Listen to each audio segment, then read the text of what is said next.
Selamat pagi bagi anak-anakku 12 TKJ dimanapun Anda berada. Pada pertemuan kali ini kita masuk ke bab 2 yang membahas tentang teknologi firewall ya.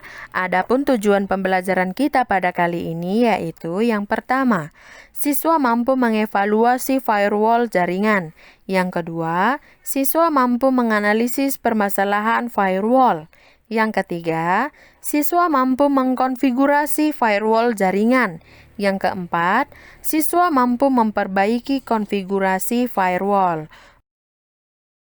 Oke, saya di sini akan menjelaskan firewall itu apa. Tolong disimak ya. Firewall atau dinding API dapat diartikan sebagai dinding perangkat atau perangkat lunak yang sengaja diciptakan untuk mengerjakan prosedur keamanan dalam jaringan. Ya, silahkan digarisbawahi fungsi firewall di sini untuk mengerjakan prosedur keamanan dalam jaringan. Ya, firewall dalam sebuah jaringan bertugas untuk memproteksi, menyaring keluar masuknya data dalam jaringan, serta menjamin setiap trafik data berjalan dengan baik, serta sesuai dengan ketentuan dan kebijakan yang telah ditetapkan. Ya, kita masuk ke slide berikutnya. Di sini ada sebuah gambar, ya. Gambar ini menjelaskan tentang analogi cara kerja firewall dengan seorang user sebagai intruder. Ya, intruder itu apa? Intruder adalah orang yang mencoba mendapatkan akses secara tidak legal, berarti yang tidak diizinkan, untuk masuk ke dalam suatu sistem yang bertujuan untuk merusak sistem atau mengganggu data yang terdapat pada sistem tersebut.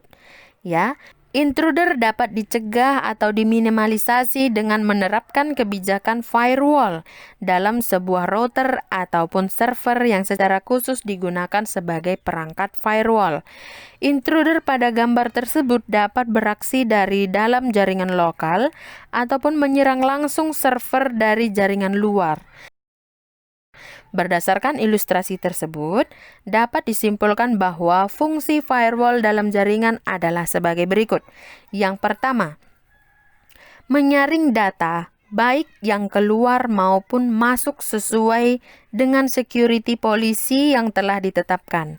Dalam firewall hanya terdapat dua jenis aksi, yaitu diterima atau ditolak. Ya. Yang kedua, melimit setiap request baik in maupun out yang menuju atau keluar dari jaringan dan sebaliknya. Yang ketiga, menjamin data yang ditransmisikan dalam keadaan terenkripsi dan terjaga privilege-nya untuk menjaga kerahasiaan informasi organisasi atau perusahaan serta keamanan data. Yang keempat, mengatur hak akses user sesuai dengan kebijakan perusahaan untuk mencegah akses oleh pihak-pihak yang tidak memiliki hak terhadap jaringan dan server yang cenderung merusak sistem tersebut. Nah, inilah intruder tadi ya. Yang kelima, meminimalisasi masuknya virus, trojan, spam, dan banner yang sering kali menghabiskan bandwidth serta menginfeksi komputer-komputer dalam jaringan. Yang keenam, dapat dimanfaatkan sebagai forwarding atau redirect service layanan tertentu ke sebuah mesin dalam jaringan.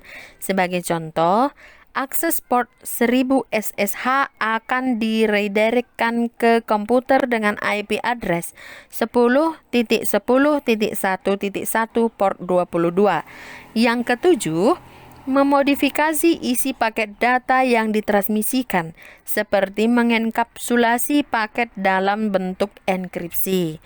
Yang kedelapan, sebagai autentikasi paket data yang dikirimkan atau diterima. Yang kesembilan, sebagai pengatur bandwidth biasanya digunakan pada mesin-mesin berbasis mikrotik. Dan yang ke-10, merekap semua catatan kegiatan pada saat terjadinya transmisi data, baik keluar maupun masuk. Dan yang terakhir, yang ke-11 adalah mencegah atau memblok aktivitas yang dirasa mencurigakan, seperti melakukan DNS poisoning, SQL injection, dan XSS injection. Oke, kita lanjut. Firewall terdiri atas dua kategori, yaitu jenis-jenis dan tipe dasar firewall yang perlu diketahui untuk memudahkan Anda dalam mengkonfigurasi. Jenis-jenis firewall. Firewall dapat dibagi menjadi dua jenis, yaitu sebagai berikut. Yang pertama, software firewall, ya. Software firewall adalah aplikasi yang dapat berbentuk program aplikasi serta sistem operasi yang diinstal dan dijalankan pada mesin komputer yang difungsikan sebagai sistem firewall jaringan, sehingga teknik ini lebih murah biayanya. Yang kedua, firewall berbentuk hardware atau branded adalah sistem firewall dengan seperangkat hardware yang telah terpasang software atau sistem operasi khusus. Firewall berbentuk hardware yang bertujuan mengelola keamanan jaringan seperti Cisco Router Board dan Cyberroom NG. Kelemahan jenis firewall ini adalah biaya pemasangan dan maintenance yang lebih mahal dibandingkan software firewall. Dan yang kedua, tipe dasar firewall. Dalam melakukan konfigurasi firewall, terdapat 4 tipe dasar firewall, yaitu yang pertama, paket firewall. Paket firewall umumnya digunakan pada router sebagai device penghubung jaringan luar dengan jaringan dalam atau LAN. Fungsi router tersebut sebagai penyaringan setiap paket data yang keluar atau masuk menuju jaringan dalam atau LAN. Yang kedua, traditional proxy based firewall. Traditional proxy based firewalls digunakan pada sistem transparent proxy. Setiap request menuju port 80 dan 8080 akan diarahkan menuju layanan tertentu pada server proxy, baik menuju jaringan lokal maupun jaringan luar. Yang ketiga, packet rewriting firewalls. Cara kerja sistem firewall ini adalah dengan merewriting setiap paket data yang ditransmisikan, baik dari jaringan lokal maupun jaringan internet. Transmisi data yang berasal dari luar menuju internet network akan dihandle oleh sistem proxy yang terintegrasi dengan firewall. Sementara itu, filtrasi data dari dalam jaringan lebih bersifat transparan. Yang terakhir, yang keempat, firewall screens. Jenis firewall ini menggunakan single interface atau sebagai contoh adalah Ethernet untuk memantau, meneruskan, dan menyaring keluar masuknya paket data, baik jaringan luar maupun jaringan lokal. Interface yang digunakan tersebut biasanya tidak memiliki IP address.